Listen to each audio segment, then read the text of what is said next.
বন্ধুরা, village food waste Bengal চ্যানেলে তোমাদের অনেক অনেক স্বাগতম জানাই। তো বন্ধুরা, আজকে আমি নতুন ধরনের একটা রেসিপি নিয়ে চলে এসেছি। যে রেসিপিটা শেয়ার করবো সেটা হচ্ছে টমেটো পোস্ত। তাই বন্ধুরা, অনেকেই আছে সুগার আছে, আলু খেতে চায় না, এবার তাদেরকে এরকম টমেটো পোস্ত করে দেবে, ওরা ওরা ভীষণ ভালো খাবে। আর এই টমেটো পোস্ত কিন্তু ছোটো বড়ো সবাই পছন্দ করবে। তো আমরা অনেকেই আছি যে মানে শনিবার, কেউ বৃহস্পতিবার, কেউ শুক্রবার, অনেক যে ধরনের বারটা মানে যে নিরামিষ খায়, সেদিন কিন্তু আমরা মনে করি যে কী রাখবো, আজকে কী করবো, এটা মনে হয়। তখন কিন্তু তোমাদের ঘরে টমটম থাকলে এরকম পোস্ত দিয়ে বানিয়ে নেবে, ভীষণ ভালো লাগবে, অনেকটা ভাত খাওয়া যাবে।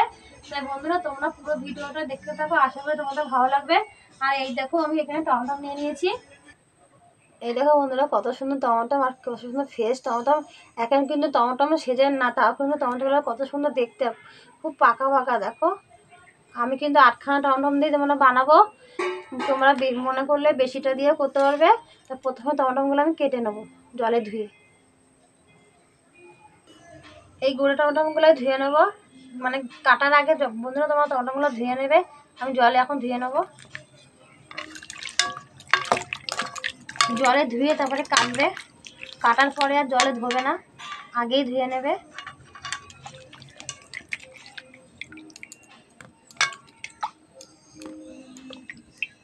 জলে ধোয়া হয়ে গেছে, এবার কেটে নেব। একটা টমেটো নিলাম, প্রথমে টমেটোটা এই বুকের অংশটা কেটে দেবো, এই যে। তারপর মাঝখান দিয়ে একটা ভাগ করে নেবো, তারপর আটটা ফালি দিয়ে নেবো। বন্ধুরা, এই বীজটা নেবো না, বীজটা ফেলে দেবো। এই যে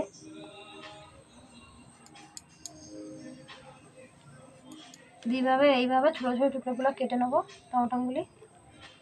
এইভাবে আমি সমস্ত টমেটোগুলো টুকরো টুকরো করে কেটে নেবো।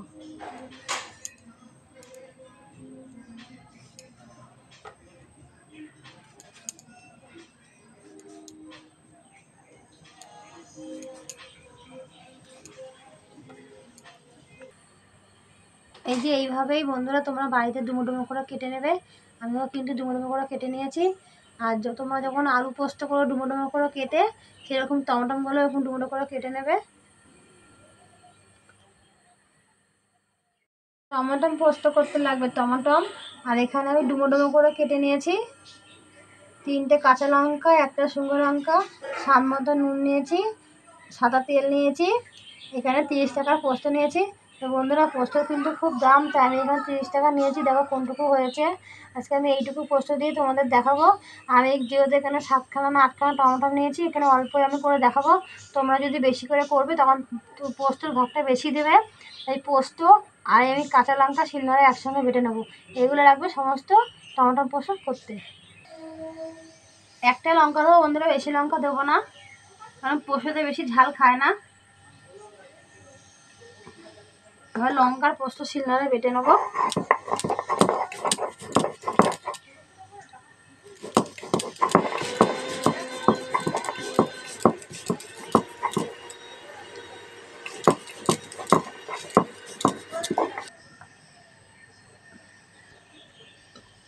লঙ্কার পোস্ত বাটা হয়ে গেছে, এবার তুলে নেবো বাটিতে।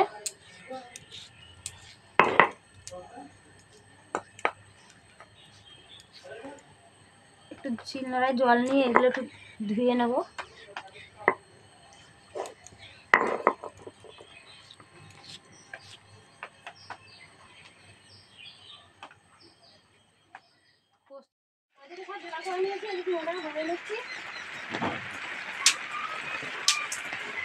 উনুনটা ধরে গেছে, উনুনে একটু কড়াটা বসিয়ে দিলাম, কড়াটা একটু গরম হবে। কড়াই গরম হয়ে গেছে, কড়াইয়ের মধ্যে একটু সাদা তেল দিয়ে দেবো। তেলটা একটু গরম হবে, তেল গরম হয়ে গেছে, একটা শুকনো লঙ্কা ফোড়ন দিয়ে দেবো। টমেটোগুলো তেলে ছেড়ে দেবো, একটু ভাজা ভাজা করে নেবো।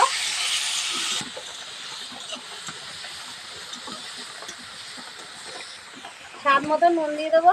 আর দেখো অল্প দিয়েছি, যে দেখুন অল্প আছে। এবার নুনটা দিয়ে টমেটোকে ভালো করে ভেজে নেবো। টমেটোটা হালকা করে একটু ভেজে নিয়েছি। এই দেখো কতটা নরম হয়ে গেছে, তেলের সঙ্গে মিশিয়ে গেছে, তেলটাও ছেড়ে দিয়েছে। আর এর মধ্যে আমি আগে থেকে লঙ্কার পোস্ত বেটে রাখি, সেটা দিয়ে দেবো।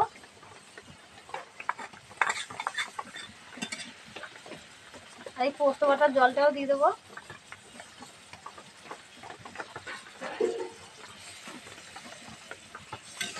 দিয়ে নাড়ি চাড়িয়ে নেবো। নাড়ি চাড়িয়ে নিয়েছি। এবার এর মধ্যে দুটো লঙ্কা, কাঁচা লঙ্কা দিয়ে দেবো। দিয়ে এবার এটাকে ভালো করে কষিয়ে নেবো কিছুক্ষণ ধরে ভালো করে কষিয়ে নিয়েছি। আর দেখো বন্ধুরা কতটা জল টেনে নিয়েছি আর গায়ে তেলটা ছেড়ে দিয়েছে। এবার আমি বুঝতে পারলাম যে পোস্তটা আমার হয়ে গেছে। এবার নামিয়ে নেবো।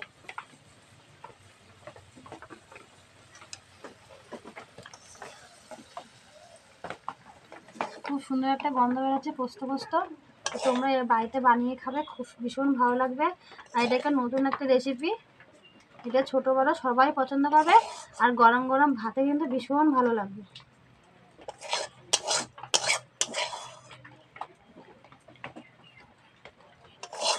আর তোমরা এটা বাড়িতে অবশ্যই বানাবে,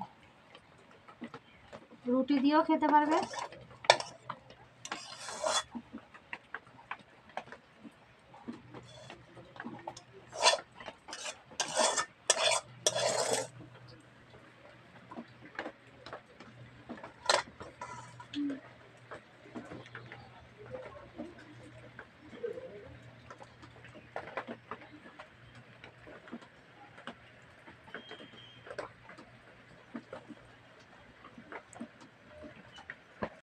সাদা ভাত নিয়েছি ঝুরঝুরে, এখন খেয়ে বলবো কেমন হয়েছে। এই যে আমি এখান থেকে একটু নিয়ে নেবো, একটা লঙ্কা নিয়ে নেবো। আমি ভাতের সঙ্গে লঙ্কা ভীষণ ভালোই খাই। একটু কাই নেবো।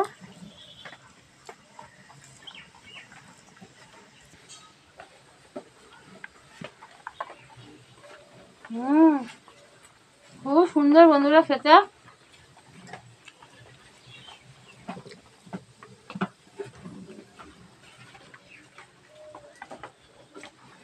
তোমরা বাড়িতে এরকম না বানিয়ে খেলে বুঝতে পারবে না কতটা সুন্দর খেতে।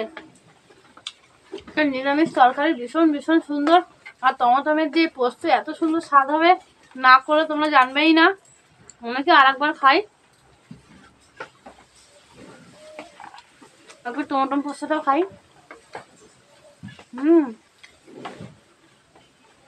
যখন আমরা নিরামিষ করি বাড়িতে, তখন মানে এরকম রেসিপি করলে কিন্তু আর মাছ মাংস লাগবেই না। এরকম দিয়ে কিন্তু অনেকটা ভাত খাওয়া যাবে, আর গরম গরম ঝুরঝুরা ভাত।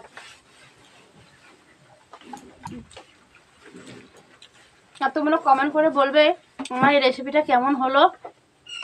আর আমার পাশে থাকবে, আমার চ্যানেলটাকে সাবস্ক্রাইব করবে। আর আমার পুরো ভিডিওটা তোমরা দেখবে। আশা করি তোমাদের ভালো লাগবে। পরের ভিডিওতে দেখা হবে।